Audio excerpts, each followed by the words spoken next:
क्या हमारा भाग्य पहले से लिखा होता है? मृत्यु और जन्म ही एकमात्र ऐसे सत्य हैं जिन्हें कोई टाल नहीं सकता।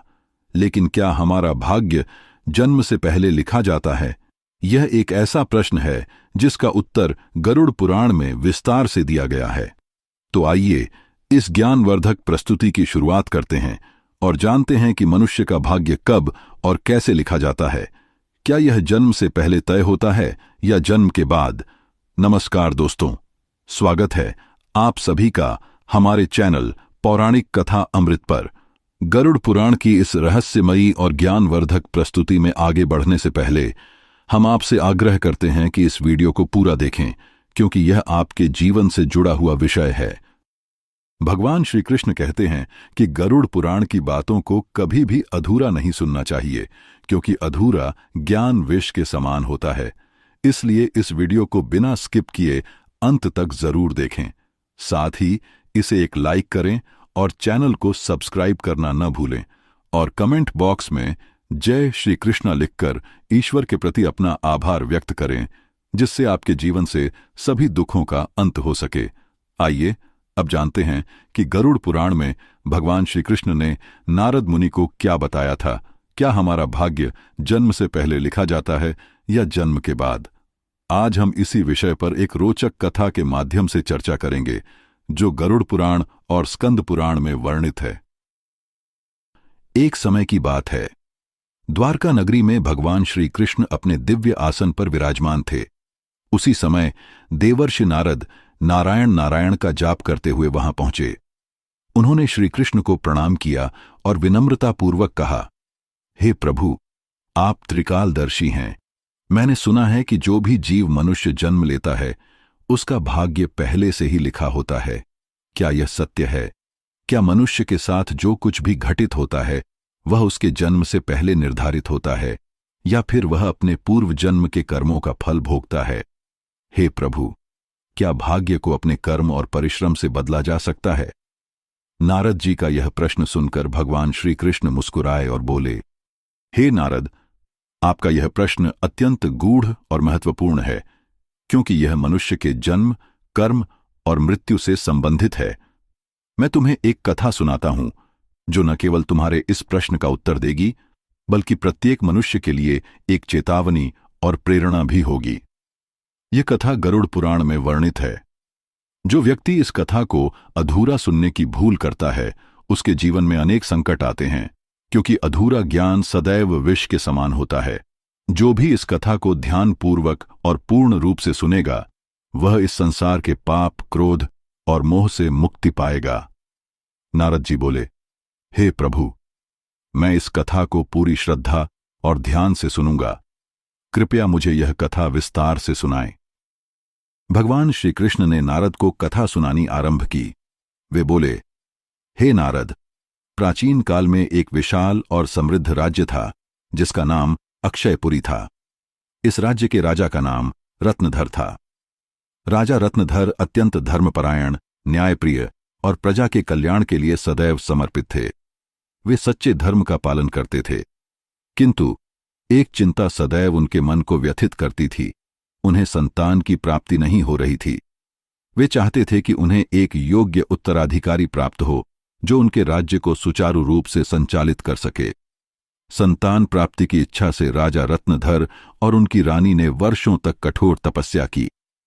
उनकी भक्ति और तप से प्रसन्न होकर भगवान शिव ने उन्हें दर्शन दिए और वरदान दिया, हे राजन, शीघ्र ही तुम्हें एक पुत्र रत्न की प्राप्ति होगी। कुछ समय बाद भगवान शिव के आशीर्वाद से रानी गर्भवती हुईं। राजा और रानी अत्यंत प्रसन्न थे, क्योंकि वे चाहते थे कि उनका पुत्र एक महान शासक बने और राज्य को सुख समृद्धि की ओर ले जाए। किंतु जब रानी ने पुत्र को जन्म दिया तो सभी आशाएं धूमिल हो गईं। जन्मा शिशु विकलांग था, उसका शरीर दुर्बल था और उसकी हड्डियां टूटी हुई थीं। यह देखकर राजा रत्नधर का हृदय टूट गया।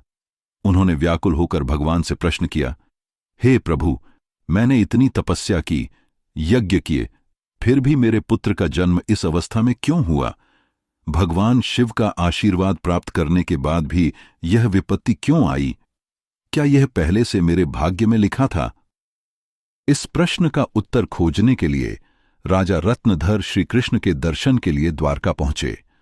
वे भगवान के चरणों में प्रणाम कर बोले, हे प्रभु, मैंने ईश्वर की भक्ति की, यज्ञ और तपस्या की, फिर भी मेरे पुत्र का जन्म विकलांग क्यों हुआ? क्या यह मेरे पूर्व जन्म के कर्मों का फल है? क्या हम अपने भाग्य को बदल सकते हैं? राजा की व्यथा सुनकर भगवान श्री कृष्ण मुस्कुराए और बोले, हे राजन, तुम सही कहते हो कि तुम्हारा पुत्र विकलांग जन्मा है, पर क्या तुम जानते हो कि ऐसा क्यों हुआ? यह केवल संयोग नहीं है, बल्कि यह तुम्हारे तथा तुम्हारे पुत्र के पूर्व जन्मों के कर्मों का परिणाम है।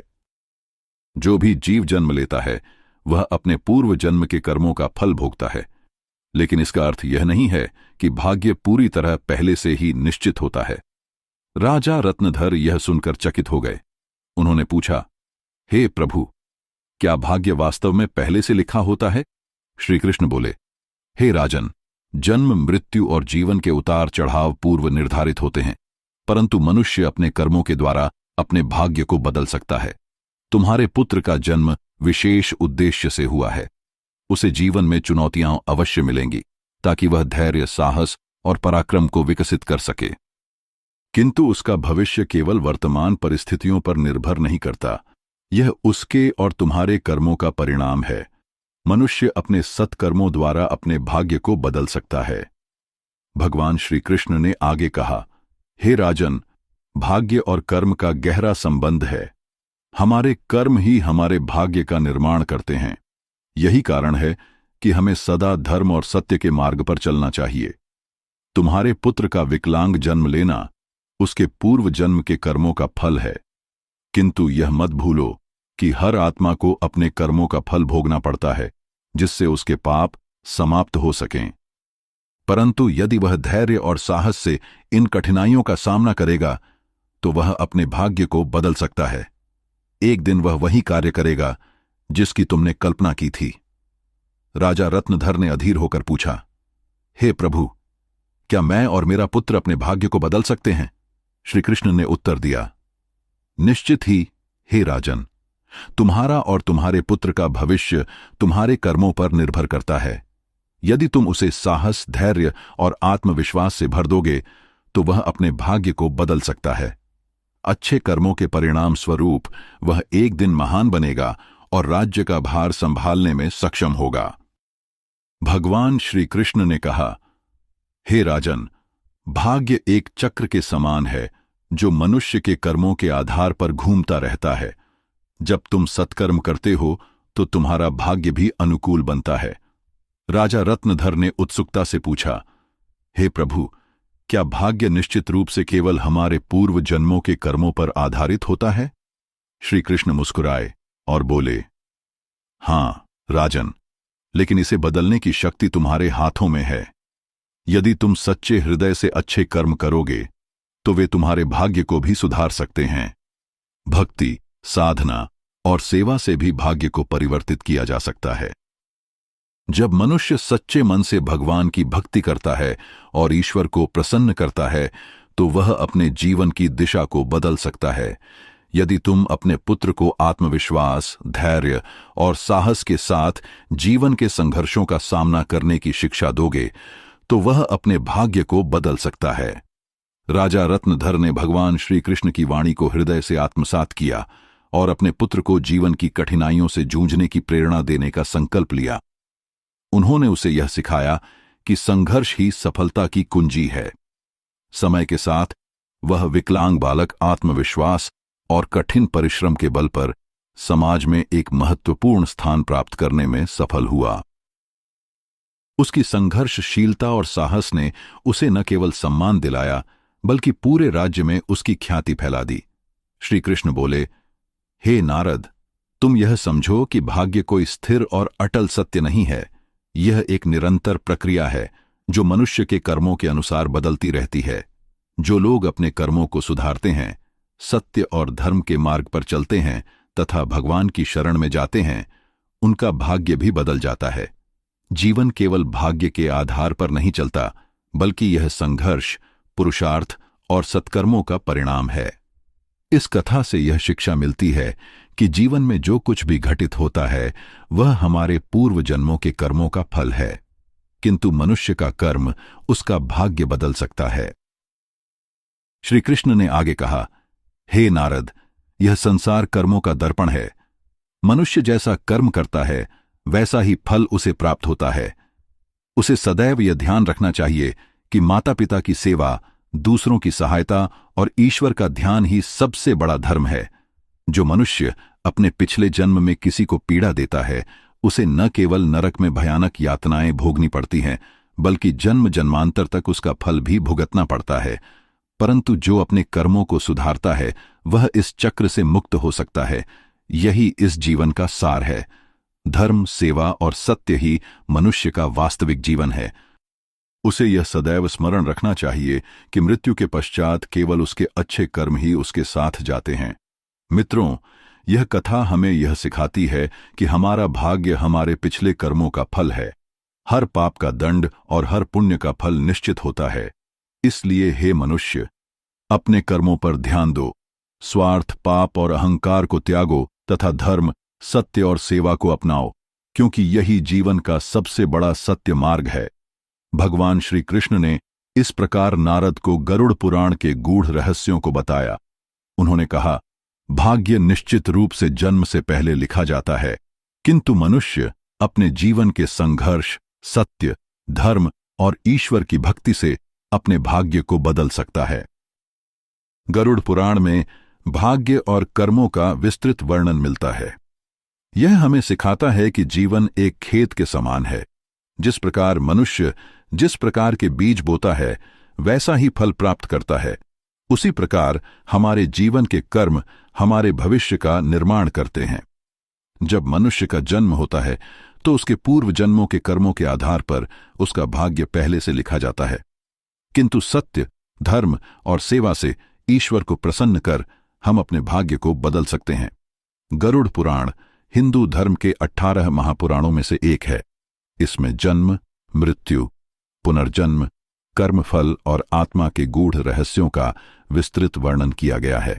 यह ग्रंथ जीवन और मृत्यु के चक्र को समझने के लिए एक दिव्य मार्गदर्शक है। गरुड़ पुराण में कहा गया है कि मनुष्य अपने जीवन में अच्छे कर्म करके और सत्य के मार्ग पर चलकर ईश्वर को प्रसन्न कर सकता है, जिससे वह अपने भाग्य में आने वाली कठिनाइयों को टाल सकता है तथा अपने भविष्य को बेहतर बना सकता है। जीवन बदलने वाले 3 उपदेश। भगवान श्री कृष्ण ने गरुड़ पुराण में मनुष्य को 3 मुख्य उपदेश दिए हैं, जिनका पालन करने से वह अपने भाग्य को बदल सकता है। चलिए उनके बारे में जानते हैं। पहला है, अपने धर्म का पालन करें। मित्रों, मनुष्य का जन्म किसी विशेष उद्देश्य के लिए होता है।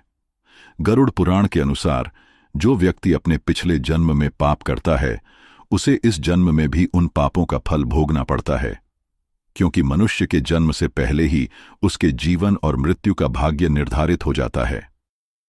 श्री कृष्ण ने बताया है कि मनुष्य को हमेशा धर्म और सत्य का पालन करना चाहिए।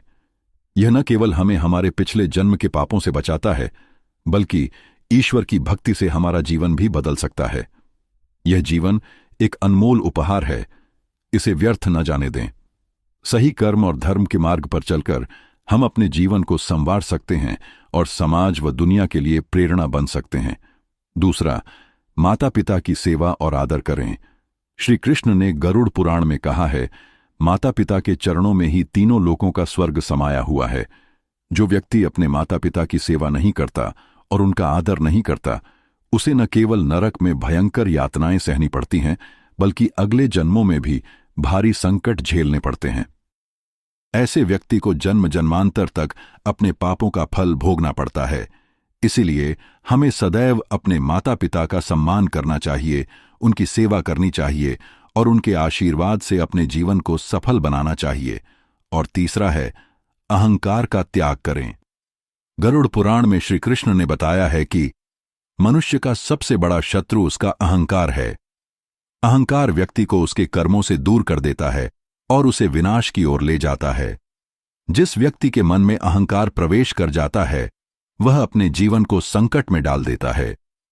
अहंकारी व्यक्ति को केवल दुख और कष्ट ही प्राप्त होते हैं। न केवल उसे नरक में भयंकर यातनाएं सहनी पड़ती हैं, बल्कि उसका भविष्य भी अंधकारमय हो जाता है। इसलिए मनुष्य को हमेशा सत्य, धर्म और प्रेम की भावना को अपनाना चाहिए। इससे न केवल हमारा वर्तमान जीवन सुखमय होगा, बल्कि हमारा भाग्य भी खुशहाल बनेगा। गरुड़ पुराण हमें यह सिखाता है कि यह जीवन हमारे कर्मों का परिणाम है। यह ग्रंथ हमें प्रेरणा देता है कि हम धर्म, सत्य और परोपकार का पालन करें, क्योंकि यही सबसे बड़ा कर्तव्य है। आत्मा की मुक्ति और अगले जन्म में श्रेष्ठ योनि प्राप्त करने के लिए हमें अपने कर्मों का सदैव ध्यान रखना चाहिए। गरुड़ पुराण हिंदू धर्म के महान ग्रंथों में से एक है, जो हमें जीवन को सही दिशा में ले जाने का मार्ग दिखाता है। यह हमें यह भी समझाता है कि मनुष्य का भाग्य केवल उसके कर्मों और ईश्वर की कृपा का परिणाम होता है। जीवन और मृत्यु का रहस्य गरुड़ पुराण में मनुष्य के जन्म से लेकर मृत्यु तक की पूरी जानकारी दी गई है। यह ग्रंथ स्पष्ट रूप से बताता है कि मनुष्य के जीवन में जो कुछ भी घटित होता है, वह उसके पिछले जन्म के कर्मों का फल होता है। लेकिन भले ही भाग्य जन्म से पहले लिखा गया हो, हम अपने कर्मों से इसे बदल सकते हैं। मित्रों, जीवन एक दुर्लभ अवसर है। यदि हम इसे सही दिशा में ले जाएं, तो हम अपनी आत्मा को मोक्ष की ओर अग्रसर कर सकते हैं। इसीलिए गरुड़ पुराण में बताए गए उपदेशों को ध्यान में रखें, सत्य की राह पर चलें और ईश्वर की भक्ति करें। अगर आपको यह वीडियो अच्छा लगा हो तो इसे लाइक करें और कमेंट में जय श्री कृष्ण अवश्य लिखें। धन्यवाद।